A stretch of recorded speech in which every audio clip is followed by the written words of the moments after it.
Hello मेरा YouTube family, नमस्ते प्रणाम। आप लोगों के बीच एक भजन गीत लेकर आया हूँ, तो आप लोग देखिए, बहुत सुंदर है, सपोर्ट करिए।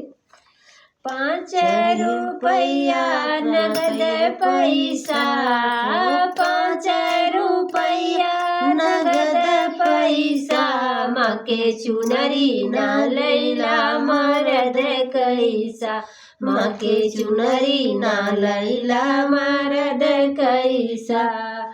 5 रुपया नगद पैसा, 5 रुपया नगद पैसा, माँ के चुनरी ना लैला मरद कैसा, माँ के चुनरी ना लैला मरद कैसा।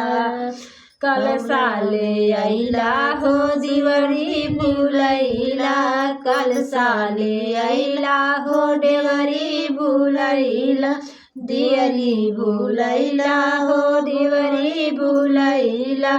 अढ़ौल के हरा बिना हरवा तू अइला, अढ़ौल के हार बिना घरवा तू अइला।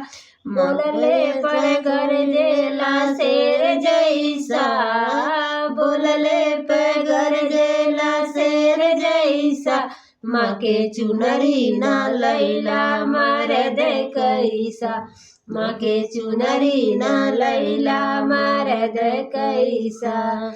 कहली की सड़िया ना चुनरी ले अइहा, कहली की सड़िया ना चुनरी ले अइहा, चुनरी न लैला हो चुनरी ले अइहा, चुनरी न लैला हो पियरी ले अइला, चुनरी न लैला हो पियरी ले अइला।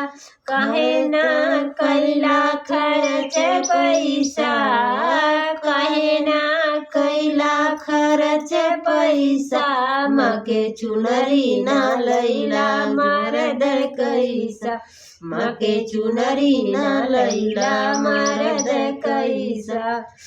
मरद कैसा हो मरद कैसा, माँ के चुनरी ना लैला मरद कैसा, माँ के चुनरी ना लैला मरद कैसा।